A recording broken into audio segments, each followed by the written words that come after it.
within the next 5 days and 15,000 senior citizens in 2 weeks.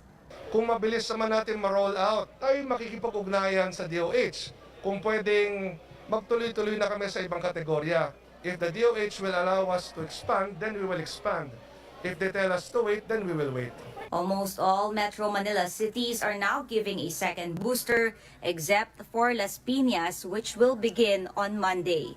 Caroline Bongkin, CNN Philippines.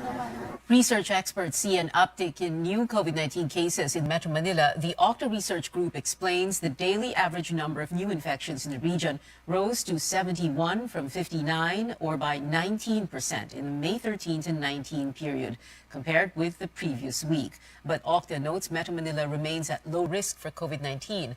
The Health Department confirms the uptick but says its data indicate the increase was just by 17%. DOH explains its records show Metro Manila logged an average of 69, not 71, new cases daily the past week. It adds the slight increase does not translate into admissions or utilization rates of hospital beds. The World Health Organization greenlights another brand of COVID-19 vaccine. Chinese pharmaceutical firm CanSino now has an emergency use listing for its Convidecia vaccine. Convidecia is administered as a single dose and recommended for those 18 and above. The vaccine was found to have 64% efficacy against symptomatic disease and 92% against severe COVID-19. North Korea's fever cases have surpassed 2 million since late April. State media, Korean Central News Agency, first announced the country's Omicron variant cases on May 12th. This week alone, more than 200,000 fever cases were reported, but the COVID-19 tally remains at 168 as of May 14th. Leader Kim Jong-un has made the rounds of pharmacies and ordered the military to help stabilize medicine supply. State media reports Kim strongly criticized the cabinet and the public health sector for how they handled the crisis. In the United States, health officials closely monitoring 6 possible monkeypox cases after close contact with an infected traveler on a flight from Nigeria early this month. Officials are also investigating a confirmed case in Massachusetts who recently traveled to Canada. Monkeypox is a disease that is rare in humans.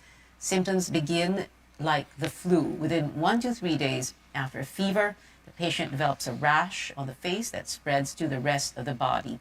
The illness typically lasts 2 to 4 weeks. On Thursday, Spain and Italy confirmed their first cases of monkeypox, while France announced its first suspected case. Back here at home, agriculture officials have warned that global food crisis could soon hit the country.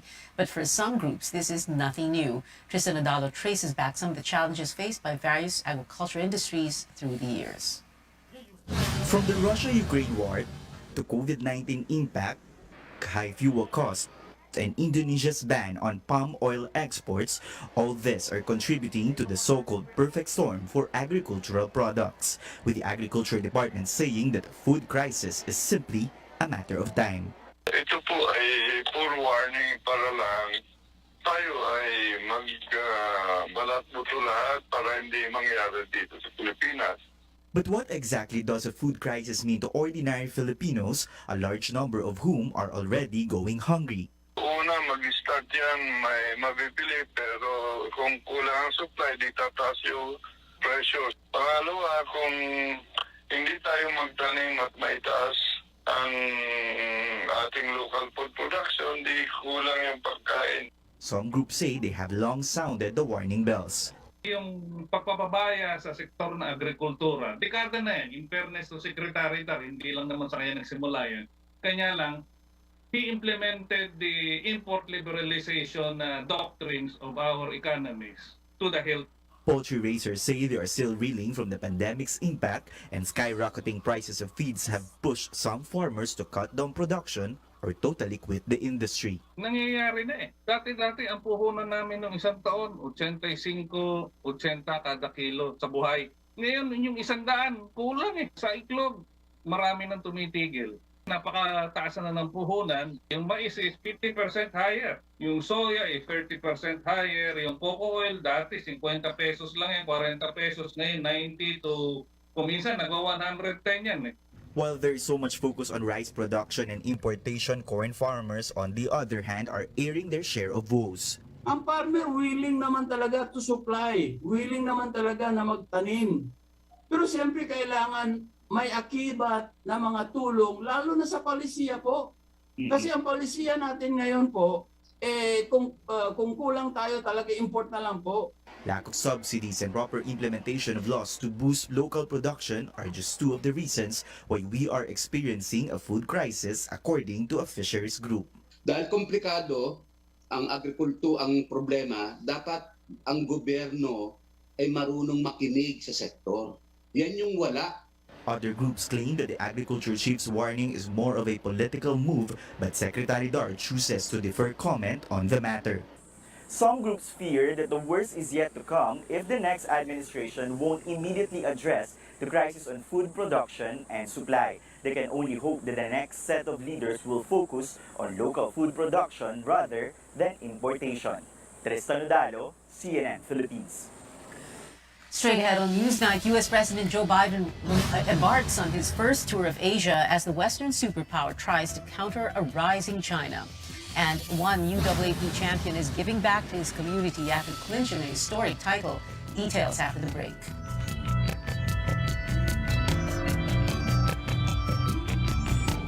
SMC, San Miguel Corporation. Bisag unsang industriya ang sudlan niini, tinguha sa SMC ang pag-uswag o paglambo sa mga Pilipino. Karon, gikan sa SMC, aniya na ang SMC Davao Cement. SMC Davao Cement. Gama sa Davao para sa Mindanao. SMC Davao Cement. Ato ni Bay.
Welcome back to CNN Philippines. The legal counsel of presumptive President Bongbong Marcos tells petitioners challenging his candidacy to file an election protest instead of asking the Supreme Court to stop the canvassing of votes set next week. Former Solicitor General Estelito Mendoza says the High Court has no jurisdiction to stop vote canvassing because the Constitution is clear about the process after election, such as the transmission and canvassing of votes and the proclamation of winners.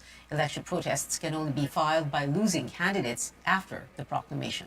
Constitution deals with this situation step by step, and there is no way, no discretion given on any intervening matter in this process.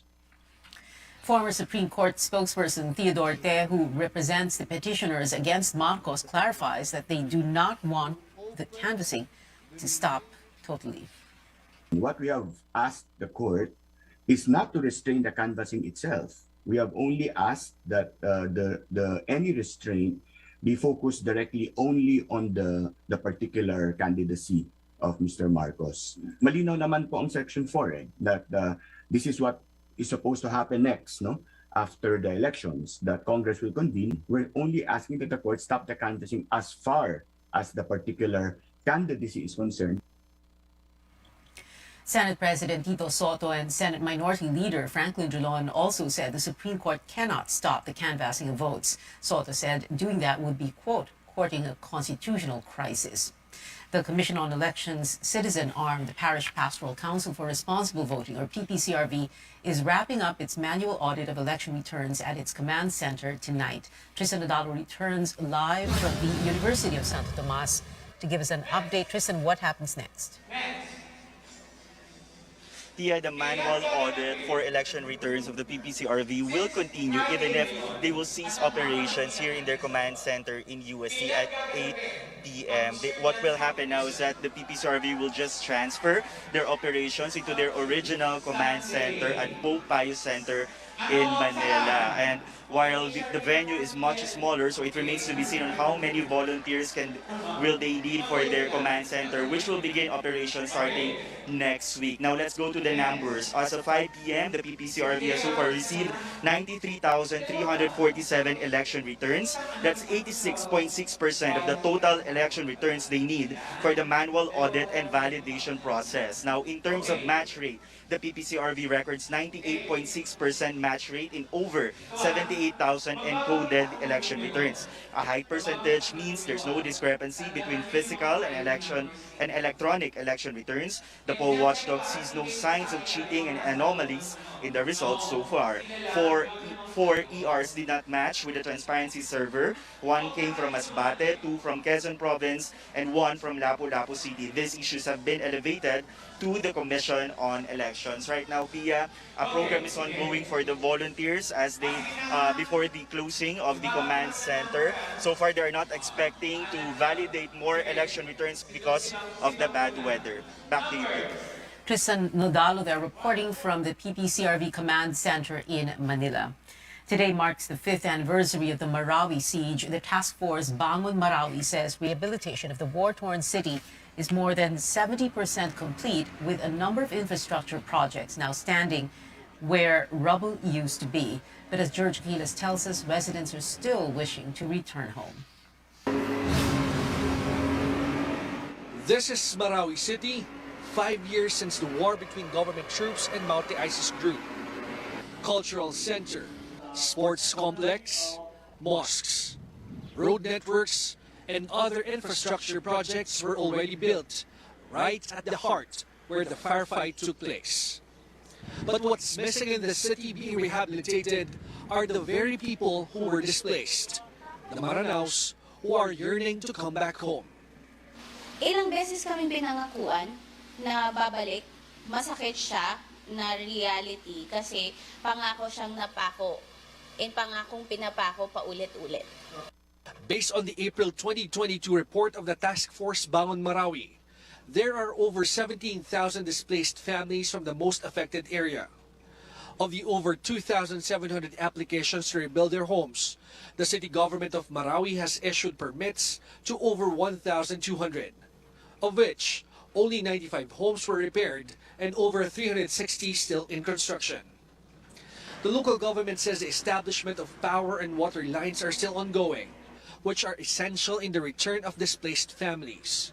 We are ready to accept applicants for building permits so that they can start rebuilding their houses in those sectors na nalagyan na ho natin ng electrification. If we will allow them to just come in without any regulatory powers being imposed by the city government, it will be chaotic. Ang problema kasi sa iba, ayaw dumaan sa proseso na tama. Mag-aaway-aaway lang sila dahil there are so many claimants in 1 or 2 lots. The government says rebuilding a war-torn city is a daunting task, and they have to make sure that they do this correctly, the fastest way they can. Maganda na there are series of inaugurations, pero sana din balikan natin yung sitwasyon ng mga IDPs. kumustahin sana natin sila. Mas maganda sana na kasama sa commemoration, no, is yung celebration na masabi ng mga IDPs na maayos yung buhay nila, but it's not. These rubble will always be a reminder of the adversity the war has caused to the people of Marawi. Once cleared and new structures are built, the Maranao say that that's the only time that they can regain their dignity and live in peace. From Marawi City, George Cahiles, CNN Philippines. News overseas, the United States is keeping a close watch on North Korea as U.S. President Joe Biden makes the rounds in Asia for the first time to boost alliances. But officials are worried North Korea may fuel a long-range missile while Biden is in South Korea or Japan. They say security measures are in place for the U.S. president. Biden is now in Seoul, where he's expected to meet with his counterpart before heading to Tokyo for talks with Japanese, Australian, and Indian leaders.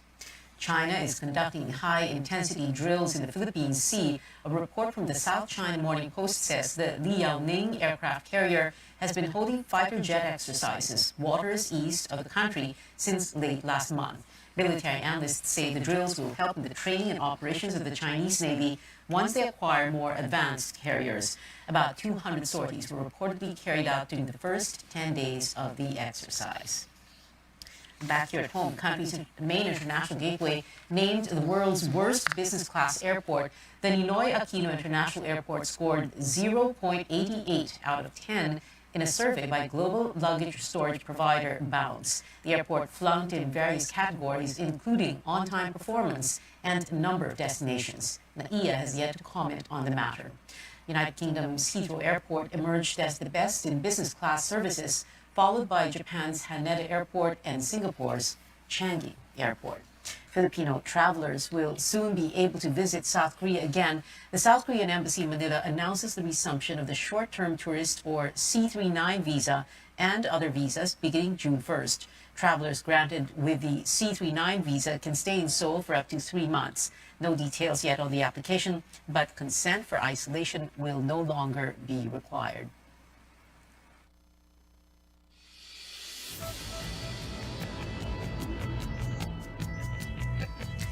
Coming up, this UAAP star is paying it forward to GP drivers serving the UP community in Diliman. And in Hanoi, Team Philippines bags back-to-back gold medals for esports and weightlifting. Keep it here on Newsnight, where we go above and beyond the headlines.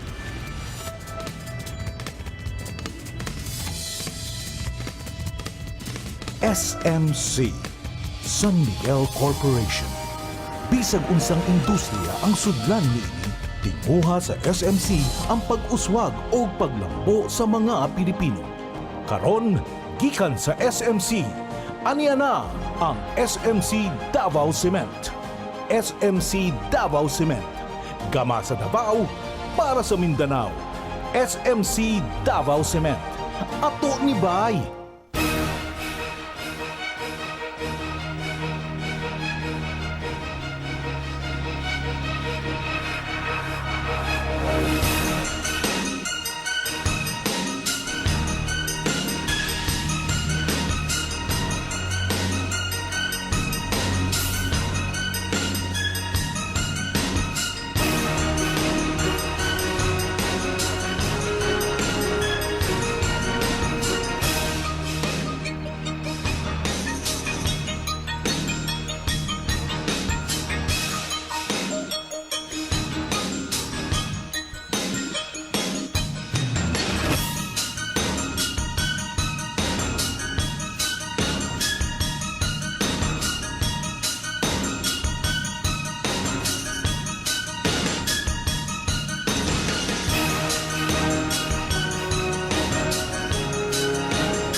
Welcome back. Pop superstar and makeup mogul Rihanna is now a mother. A source close to Rihanna and her partner, rapper A$AP Rocky, confirmed that the two have welcomed their first child. The couple went public with their relationship in May last year.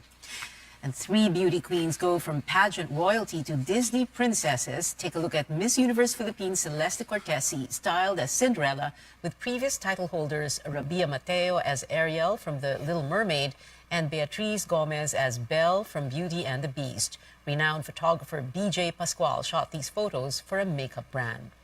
In sports, UAAP champion and basketball star gives back to the UP community after clinching a historic title. Fighting Maroon Richie Rivero raised 200,000 pesos for the UP Ikot Drivers Association, whose livelihoods were affected by the pandemic. Under his fundraiser, Buckets of Hope, Rivero pledged 250 pesos per point he scored in his final playing year in the league. This season, UP also won its first championship in 36 years. Yung sa championship, that's really the main goal. Etong sa Buckets of Hope naman, bonus na lang din siya kasi sana makatulong naman siya and makagawa naman at least ng something to tell them na may nag-iisip pa rin sa kanila kahit na papaano. Sobra po ang tulong na ito na nanggaling kay Rizky. At ito ay sa kapakinabangan ng mga pamilya ng ating mga miyembro. Nakakahiya din kahit na yung tulong ay kusang loob na ibinibigay ay mas gusto po namin kami yung sariling naghahanap ng pagkakakitaan. Rivero scored 257 points in 19 games, becoming season 84's top scorer. Several donors also contributed to raise the amount. Some Filipino athletes successfully defended their titles in the Southeast Asian Games in Vietnam today. Olympic gold medalist Heidelin Diaz bags another gold. The weightlifter retains her crown in the women's 55-kilogram category at the regional meet. And Team Cebol emerges victorious against rival Indonesia again this year in Mobile Legends Bang Bang, bagging gold in the esports event. The two countries also faced off in the 2019 Grand Finals.